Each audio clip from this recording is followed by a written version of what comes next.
Hello, my name is Winnie Tirano, and today I'm going to be doing vlog number 2. I am going to be talking about how understanding both sides of the political spectrum can make a person a better thinker, a speechwriter, and a speaker, and how it can help them have a more realistic audience analysis. So I believe that understanding both sides of the political aisle can help someone be a better speechwriter because it can just make them be more open-minded. Obviously, your audience isn't always going to have the same views of things. They're going to have different opinions, and it's not all going to be the same. In order for you to understand both sides of your audience, obviously you have to do a lot of research, and the more that you research is the more knowledge that you know. So you maybe started off with favoriting one side and not really the other one, but after you did some research and like you learned new things, now you may still be more towards one side, but now you at least know both sides. So in the case that your audience sometimes asks questions or they're interested in something about your topic, you can answer both sides and not just one. I also feel like this can be important not just for you as a speechwriter, but for your audience as well. Because obviously, if you're biased and you're not understanding both sides, your one side of your audience is not going to feel welcome. They're not really going to be interested in your speech because you're more focused on one side than the other one. I know that I would feel that way. So that's why I feel like it's important for you to understand both sides.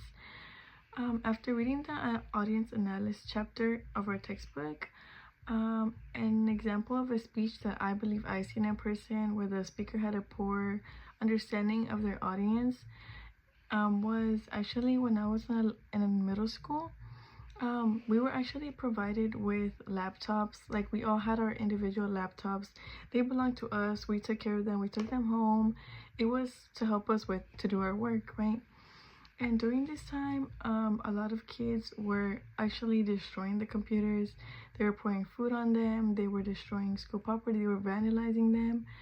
So what the school board decided to do was have like a meeting, I guess, of whether the school should take these computers away.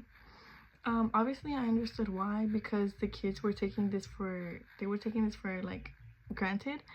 But what my friends told me and what I heard a lot of kids say was that they actually needed these laptops. Some of these kids didn't have the opportunity to, before they were provided these laptops, to have technology at home. They didn't have a computer or they didn't have a phone.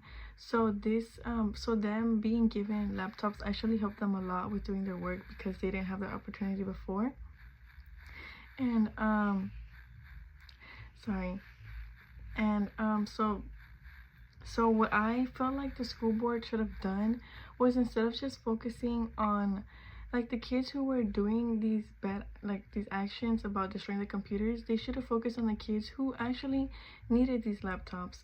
Because I know, and a lot of you may be like, oh, why didn't they just do it at school? Well, I know that some kids don't like doing their work in school because it may be very distracting. So I feel like so they'd prefer to do it at home. So I feel like that's what the school board should have done. They should have not only focused on the kids destroying the computers, but also the kids who actually needed these computers. And that's why I feel like it's very important for someone to know both sides of their audience. And that is going to be it for my vlog number 2. Thank you so much for watching, and I hope you enjoyed it.